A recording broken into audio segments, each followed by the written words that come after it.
Hello my dear students and welcome back to my channel. I am Dr. Payal Hiranwar, Assistant Professor of Mathematics and Head of the Department. तो बच्चों आज का जो video है ये बहुत important video है and this is an on demand video. मैंने आपके कमेंट्स पढ़े and you all wanted to know कि how you should prepare for M9 that is complex analysis. तो इस पर्टिकुलर पेपर को दैट इज कॉम्प्लेक्स एनालिसिस आप किस तरीके से प्रिपेयर कर सकते हो so that you can score very good marks. आज के वीडियो में आपको ये पता चलने वाला है.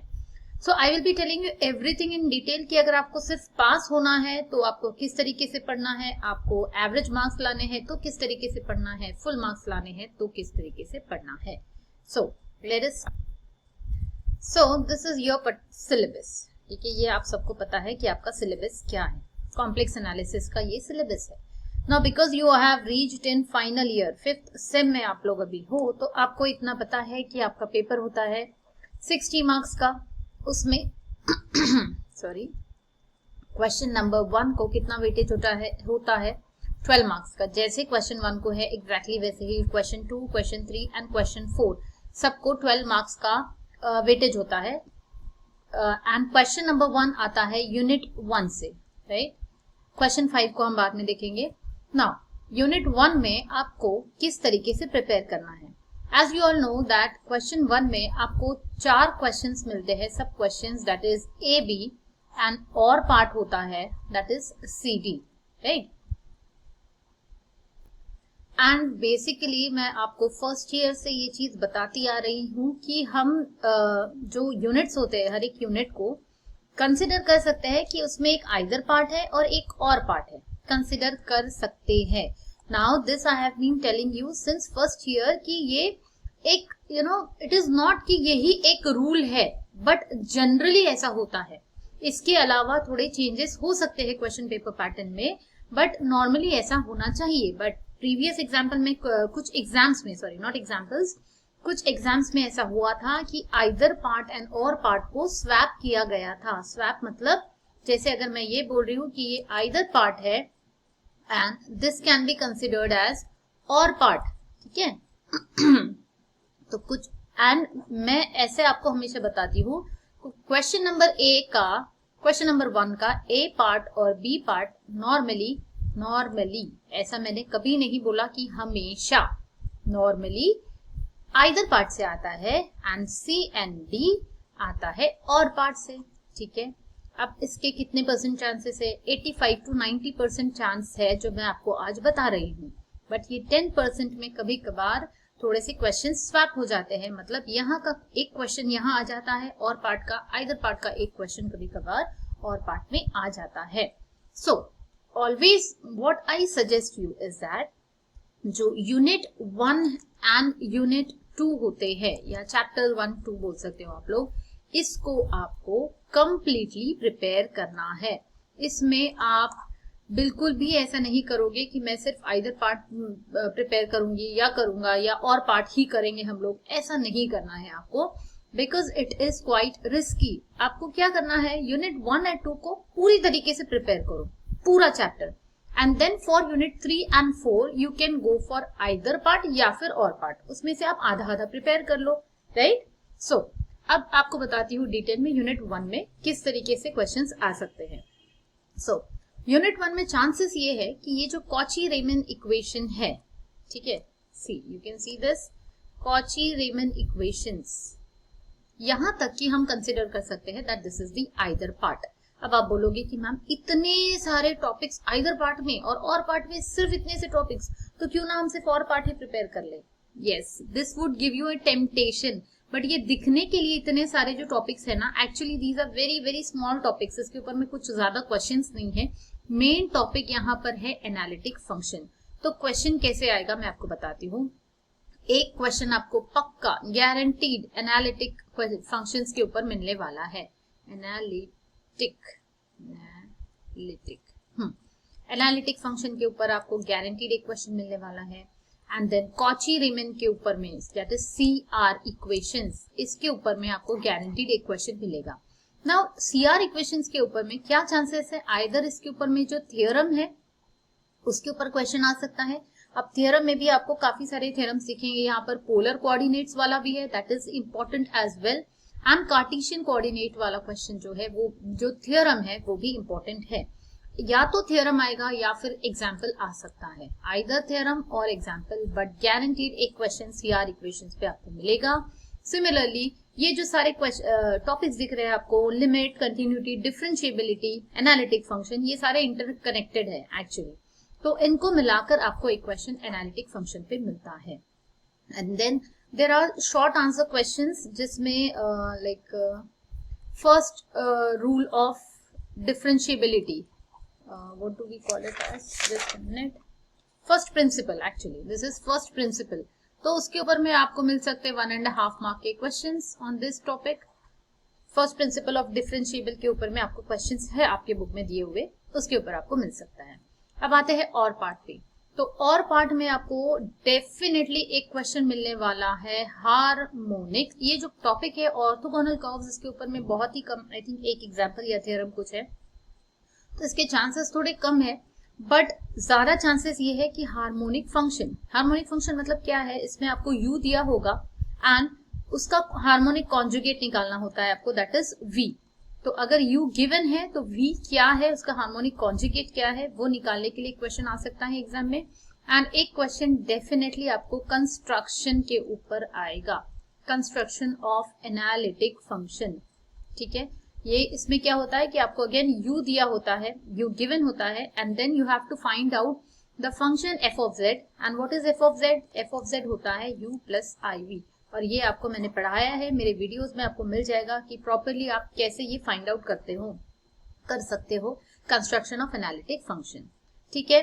सो एंड मेथड जो मैंने आपको बताया था मिलने थॉमसन मेथड, और दूसरा भी मेथड है, आप वो भी कर सकते हो, which ever you feel easy, आप वो वाला मेथड यूज कर सकते हो। सो मिलने थॉमसन से ज्यादा इजी लगता है, मैंने आपको यही वाला समझाया है, इससे आप फाइंड आउट कर सकते हो या कंस्ट्रक्ट कर सकते हो analytic function. So this is about unit 1। अब आगे बढ़ते हैं यूनिट 2 पर। नाउ टॉकिंग अबाउट यूनिट 2 में आप यहां तक, that is some standard transformations, यहां तक आप you can consider this as the either part and bilinear transformation, and the second topic, that is Schwarz-Christoffel transformation, can be considered as or part. अब ये जो either part है, इसमें as you can see this topic seems to be very small, नाम से आपको लगेगा कि बहुत छोटे टॉपिक्स है, बट ये जो सम स्टैंडर्ड ट्रांसफॉर्मेशंस है, इसमें काफी सारे टॉपिक्स है, मतलब बहुत सारे ट्रांसफॉर्मेशंस है। For example I think you have rotation, then you have magnification, इसके ऊपर वीडियो अभी तक अपलोड नहीं किया हुआ है, but I am trying to upload it soon. Unit 2 पर भी वीडियो जल्दी अपलोड हो जाएगा। I will be explaining you in detail all of these transformations, ये क्या होते हैं, इनका कंसेप्ट क्या है और किस तरीके से आपको इसके एग्जाम्पल सॉल्व करने हैं। Then we have translation, then inversion, translation, inversion, and ऐसे बहुत सारे स्टैंडर्ड ट्रांसफॉर्मेशंस है जो एक ही टॉपिक के अंडर आते हैं, एंड इसमें कुछ 7-8 एग्जाम्पल्स है। I suppose you have to prepare all of them, क्योंकि इनमें से ही आपको 2 क्वेश्चंस मिलने वाले हैं, यहां से आपको 2 क्वेश्चन मिल जाएंगे, that is the either part, that is question number 2A and B, ठीक है। Now coming to the or part मतलब आता है आपको क्वेश्चन नंबर 2 का C एंड D। अब इसमें चांसेस ये है कि आपको बाइलिनियर ट्रांसफॉर्मेशन, ये जो है उसी का दूसरा नाम है मोबियस, तो दोनों क्वेश्चंस आपको मिल सकते हैं बाइलिनियर से, बिकॉज इसमें 2 अलग अलग टाइप के एग्जांपल्स होते हैं। So you might get both from bilinear, या फिर यहाँ पर जो क्रिस्टोफल ट्रांसफॉर्मेशन है, श्वार्ट्ज-क्रिस्टोफल ट्रांसफॉर्मेशन, इसके ऊपर एक क्वेश्चन मिल सकता है। बट ऐसा भी हुआ है कुछ क्वेश्चन पेपर्स में कि श्वार्ट्ज-क्रिस्टोफल को आइदर पार्ट में पूछा गया है। So as I told you कि यूनिट 1 एंड 2 में आप रिस्क नहीं लोगे, आप पूरा चैप्टर अच्छे से प्रिपेयर करोगे, सो दैट कोई क्वेश्चन अगर स्वैप हो भी जाता है आइदर और पार्ट में, so you are in a state to solve each and every question, ठीक है। So this is the pattern for unit 2। आगे बढ़ते हैं यूनिट 3 की तरफ। नाउ बिफोर स्टार्टिंग यूनिट 3, जैसे मैंने आपको बताया कि यूनिट 1 और 2 आपको अच्छे से प्रिपेयर करने हैं। तो इन केस आपने यूनिट 1 एंड 2 अगर अच्छे से प्रिपेयर किया है, दैट मीन्स आपके पास में कितने मार्क्स आपके हाथ में हैं।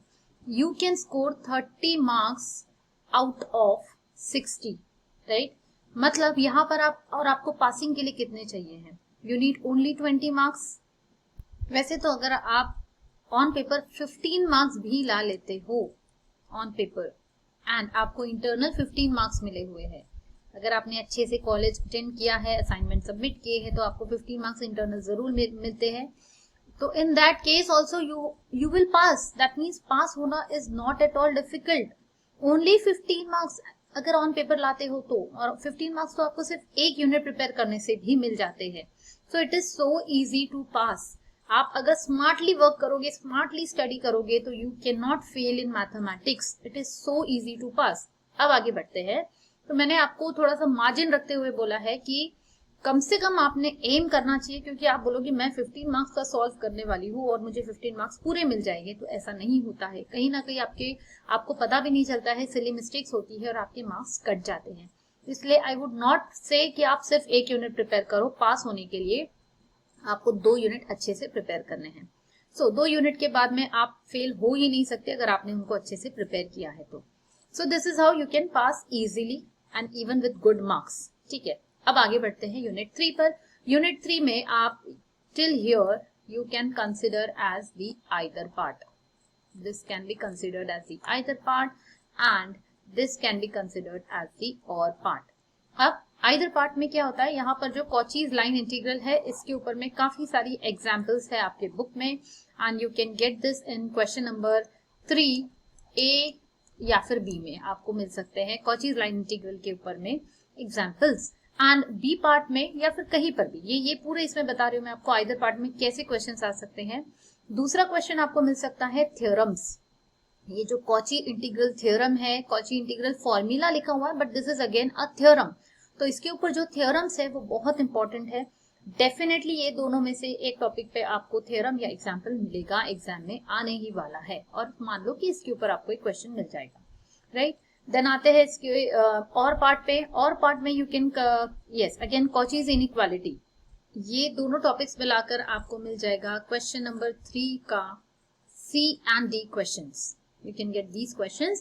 and ये जो लायोबिलीज थ्योरम है, ये एक बहुत छोटा सा थ्योरम है, इसका प्रूफ बहुत छोटा है। so you can get this for 1.5 mark। ये एग्जाम में पूछा जा सकता है। so this is how you can prepare for unit 3। next आगे बढ़ते हैं यूनिट 4 पर। वन मोर थिंग, यूनिट 3 में ये जो सम डेफिनेशंस दिख रही है आपको, यहाँ पर बहुत सारी डेफिनेशंस है, smooth curve, rectifying curve, rectifiable curve and all. तो ये आपको मिल सकता है 1.5 मार्क के लिए, यहाँ से क्वेश्चंस मिल सकते हैं। Okay, proceeding to unit 4।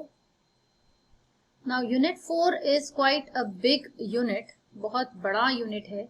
हाँ, यूनिट 3 अगर यूनिट 1 और 2 आपने अच्छे से प्रिपेयर किए हैं, तो आप यूनिट 3 का आइदर पार्ट एंड यूनिट 4 का आइदर पार्ट भी प्रिपेयर करते हो तो सफिशिएंट है, अगर आपके पास टाइम कम है या whatever might be your reason. But always I would say कि जिसको फुल मार्क्स लाना है उनको चारों यूनिट्स पूरे प्रिपेयर करने हैं। फिर भी अगर आप थर्ड और फोर्थ यूनिट का आइदर पार्ट भी प्रिपेयर करते हो तो you have a chance to get full marks.